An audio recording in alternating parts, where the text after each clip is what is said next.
నమస్తే. తెలుగు ప్రజల గుండె చప్పుడు మన తెలుగు టీవీ స్పెయిన్ న్యూస్‌కి స్వాగతం. ప్రకాశం జిల్లా తర్లుపాడు మండలం కేంద్రంలోని రజక కాలనీ, నాయుడుపల్లె కాలనీలలో 3 నెలలుగా నీళ్లు లేక తీవ్ర ఇబ్బందులు గురవుతున్నామంటూ మహిళలు ఖాళీ బిందెలతో రోడ్డెక్కారు. పలుమార్లు ప్రజాప్రతినిధుల దృష్టికి తీసుకెళ్లినప్పటికీ ఇవాళ రేపు అంటూ కాలయాపన చేస్తున్నారే తప్ప సమస్యలు పట్టించుకునే నాదుడే లేడు అంటూ వాపోయారు. తర్లుపాడు, మార్కాపురం రహదారిపై నీటి కష్టాలు తొలగించాలంటూ మహిళలు రాస్తారోకో నిర్వహించారు. దీంతో సుమారు గంటన్నర పాటు రహదారిపై వాహనాలు నిలిచిపోయాయి. అధికారులు వచ్చి సమస్యను పరిష్కరించేంత వరకు కదిలేది లేదంటూ విస్మించుకొని కూర్చున్నారు. రోడ్డుపైన గంటన్నర పాటు బైఠాయించారు. చివరకు ఇన్ఛార్జి ఎంపీడీఓ చంద్రశేఖర్ వారి వద్దకు వచ్చి సాయంత్రంలోగా ట్యాంకర్లు ఏర్పాటు చేస్తామని, 2 రోజుల్లో బోరు వేయిస్తామని హామీ ఇవ్వడంతో ధర్నా విరమించారు. ప్రకాశం జిల్లా పెద్దదోర్నాల మండలం ఐనముక్కలకు చెందిన పలు వైసీపీ కుటుంబాలు ఆదివారం రాత్రి ఆ పార్టీని వీడి టీడీపీ తీర్థం పుచ్చుకున్నాయి.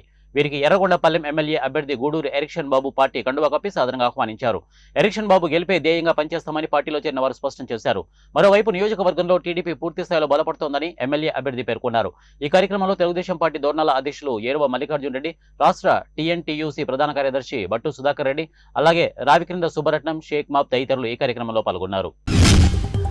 ప్రకాశం జిల్లా గిద్దలూరు రైల్వే స్టేషన్లో రైలు వినియోగదారుల అవసరాలను తీర్చిదిద్దే ఉద్దేశంతో అమృత్ స్టేషన్ల పథకం కింద ఎంపిక చేసినట్లు అధికారులు వెల్లడించారు. ప్రజల సౌకర్యం కోసం 11.70 కోట్ల వ్యయంతో అమృత్ భారత్ స్కీమ్ కింద అభివృద్ధి చేసేందుకు ప్రణాళిక సిద్ధమైంది. దీర్ఘకాలిక ప్రణాళికలో భాగంగా రైల్వే స్టేషన్ ప్రధాన ద్వారంతో పాటు వసతుల వృద్ధి చేయడం జరుగుతోందని తెలిపారు. ఢిల్లీలో గిట్టుబాటు ధరలు కల్పించాలంటూ రైతులు చేపట్టిన ఉద్యమాలకు మద్దతుగా రైతు సంఘాల ఆధ్వర్యంలో కడపలో నిరసన ర్యాలీ చేపట్టారు. రైతులకు గిట్టుబాటు ధర కల్పిస్తామని మాట ఇచ్చిన కేంద్ర ప్రభుత్వం ఆ మాటను వెంటనే నిలబెట్టుకోవాలని డిమాండ్ చేశారు. రైతుల ఉద్యమం జరుగుతుంటే జగన్మోహన్ రెడ్డి, చంద్రబాబు, పవన్ కళ్యాణ్ నోరు మెదపకపోవడం దారుణమని అన్నారు. రైతులకు గిట్టుబాటు ధర కల్పించకపోతే రాబోయే ఎన్నికల్లో నరేంద్ర మోడీని గద్దె దించేంత వరకు పోరాటాలు కొనసాగిస్తామని అంటున్న ఏపీ రైతు సంఘం అధ్యక్షులు గుజ్జల ఈశ్వర్య. తెలుగుదేశం పార్టీలో ఇంటర్నల్ గా ఏవైనా సమస్యలు పరిష్కరించుకోవడానికి తన వంతు కృషి చేస్తామని అన్నమయ్య జిల్లా రాయచోటి నియోజకవర్గ టీడీపీ ఎమ్మెల్యే అభ్యర్థి మండిపల్లి రాంప్రసాద్ రెడ్డి పేర్కొన్నారు. ఈ సందర్భంగా రాయచోటి పట్టణంలోని ఎస్ఎన్ కాలనీ టీడీపీ కార్యాలయంలో ఏర్పాటు చేసిన మీడియా సమావేశంలో ఆయన మాట్లాడుతూ, రాష్ట్రంలో ఎక్కడ జరగని విధంగా రాయచోటిలో ఇసుక దందా జరిగిందని, వైఎస్ఆర్సీపీ కార్యకర్తలు, గూండాలు కలిసి ఈ 57 నెలల్లో ఇసుకను మొత్తం అమ్ముకోవడం జరిగిందని అన్నారు. జగనన్న కాలనీలో ఎక్కడ వెళ్లినా మోకాల లోతు గుంతలు ఉన్నాయని, మధ్యతరగతి ప్రజలు ఇల్లు కట్టుకోలేని పరిస్థితి ఏర్పడిందని అన్నారు. పేరుకు మాత్రమే అన్నమయ్య జిల్లా కేంద్రంగా ఏర్పాటు చేశారని, జిల్లాలో ఎటువంటి మౌలిక సదుపాయాలు లేవని తెలిపారు. రాయచోటిలో అండర్ డ్రైనేజీ అభివృద్ధి పేరుతో సుమారు 300 కోట్ల డబ్బులు మీ కమిషన్లకు పోయిందని, ఎక్కడే కానీ డ్రైనేజీ వ్యవస్థ పనులు జరగలేదని అన్నారు. కడప జిల్లా బద్వేలు ప్రాంతంలో త్వరలో లెదర్ పార్కును ఏర్పాటు చేస్తామని ఆంధ్రప్రదేశ్ లిటిల్ క్యాబ్ సొసైటీ రాష్ట్ర చైర్మన్ కె రాజశేఖర్ పేర్కొన్నారు. సోమవారం బద్వేలు పర్యటనకు వచ్చిన ఆయన చర్మకారుల సొసైటీ స్థలాన్ని పరిశీలించి అన్యాక్రాంతం అవుతున్న స్థలాన్ని గుర్తించి అక్కడ లిప్ క్యాప్ సొసైటీ బోర్డు ఉన్న కొందరు ఆక్రమణదారులు ఆక్రమించడం అన్యాయమని, చర్మకార సొసైటీకి ఎంత స్థలం ఉందో ఆ స్థలాన్ని కొలతలు వేయించి ఫినిషింగ్ చేస్తామని హామీ ఇచ్చారు. తెలుగుదేశం పార్టీ ఆధ్వర్యంలో కర్నూలు జిల్లాలో నిర్వహించిన బీసీ సభలో స్వల్ప ఘర్షణ చోటు చేసుకుంది. కర్నూలు సమీపంలోని మాసా మసీదు వద్దనున్న కళ్యాణ మండపంలో నిర్వహించిన కార్యక్రమానికి కర్నూలు జిల్లా తెలుగుదేశం పార్టీ ముఖ్య నేతలతో పాటు జిల్లా అధ్యక్షుడు బీటీ నాయుడు పాల్గొన్నారు. ఈ కార్యక్రమం ప్రారంభమైన కొద్దిసేపటికి ఎమ్మిగనూరు నియోజకవర్గం కార్యకర్తలు ఎమ్మిగనూరు అసెంబ్లీ టికెట్ మాజీ ఎమ్మెల్యే జయనాగేశ్వర రెడ్డికి కేటాయించాలని నినాదాలు చేశారు. ఈ సందర్భంగా కొందరు కుర్చీలు పైకి లేపి నిరసన తెలిపారు. కొద్దిసేపు సభ అంతా గందరగోళంగా మారింది. అనంతరం వేదిక పైన ఉన్న జయనాగేశ్వర రెడ్డి పరిస్థితి చక్కదిద్దారు. భద్రాద్రి కొత్తగూడెం జిల్లాలో బీజేపీ విజయ సంకల్ప యాత్ర సందర్భంగా భారతీయ జనతా పార్టీ జిల్లా కార్యాలయంలో బీజేపీ జిల్లా అధ్యక్షుడు రంగా కిరణ్ అధ్యక్షతన విలేకరుల సమావేశం నిర్వహించారు. ఈ సందర్భంగా BJP floor leader Maheshwar Reddy మాట్లాడుతూ, కాంగ్రెస్ పార్టీ, కమ్యూనిస్టులు తెలంగాణ ఉద్యమం పేరుతో వచ్చిన పార్టీలు అన్ని రకాలుగా తెలంగాణ ప్రజలను మోసం చేశాయని తీవ్రంగా విమర్శించారు. ప్రజల సంక్షేమం బీజేపీతోనే సాధ్యమని, నేడు తెలంగాణ ప్రజలు భారతీయ జనతా పార్టీ వైపు చూస్తున్నారని తెలిపారు. మోసపూరిత వాగ్దానాలతో అధికారులకు వచ్చిన కాంగ్రెస్ పార్టీ అసెంబ్లీ సాక్షిగా ప్రజలను మభ్యపెట్టిందని తీవ్రంగా విమర్శించారు. ప్రకాశం జిల్లా మార్కాపురం సబ్ కలెక్టర్ ఆఫీసు ఎదుట మండలంలోని క్రైస్తవులు ధర్నా చేపట్టారు.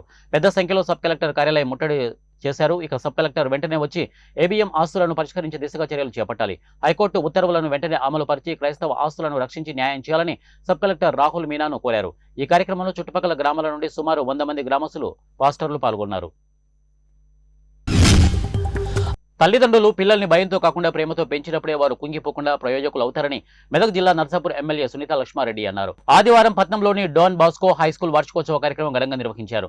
ఈ కార్యక్రమానికి ఎమ్మెల్యే సునీత లక్ష్మారెడ్డి హాజరై పాల్గొన్నారు. ఈ సందర్భంగా ఆమె మాట్లాడుతూ, సమాజంలో నేటి తల్లిదండ్రులు తమ పిల్లల్ని ఇతర పిల్లలతో పోల్చినప్పుడు వారు మానసికంగా ఇబ్బందులు పడతారని, అలా కాకుండా వారిని ఇతరులతో పోల్చకూడదని సూచించారు.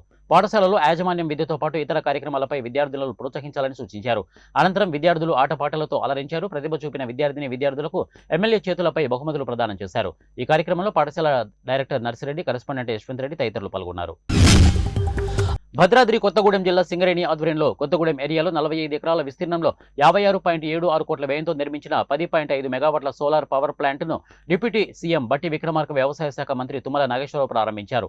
అనంతరం వ్యవసాయ శాఖ మంత్రి తుమ్మల నాగేశ్వరరావు మాట్లాడుతూ రాష్ట్రం, దేశం, ఉమ్మడి ఖమ్మం జిల్లాపై ఆధారపడే విధంగా జిల్లాకు పునర్వైభవం తీసుకుని రావడానికి బట్టి విక్రమార్క కృషి చేయాలని కోరారు. సింగరేణి ప్రారంభించిన సోలార్ విద్యుత్ ప్రక్రియ భారతదేశానికి ఆదర్శంగా నిలుస్తోందని అన్నారు.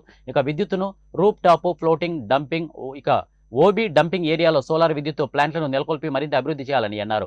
ఇక డిఎంఎఫ్ ఫండ్స్ ద్వారా హెల్త్, ఎడ్యుకేషన్ అభివృద్ధికి, సింగరేణి ప్రాంతాల అభివృద్ధికి వినియోగించాలని సూచించారు. చిత్తూరు జిల్లా తంబళ్లపల్లె నియోజకవర్గంలో ఎమ్మెల్యే అభ్యర్థి టికెట్ను శంకర్ యాదవ్కు కేటాయించాలని ఉండవల్లిలోని చంద్రబాబు నాయుడు ఇంటి ముందు తంబళ్లపల్లె నియోజకవర్గానికి చెందిన పార్టీ నాయకులు, కార్యకర్తలు రోడ్డుపైన బైఠాయించి నినాదాలు చేశారు. వైఎస్ఆర్సీపీకి చెందిన కోవట్టు జయచంద్రారెడ్డికి కేటాయించిన సీటు వెంటనే శంకర్ యాదవ్కి కేటాయించాలని నినాదాలు చేస్తూ నిరసన చేపట్టారు.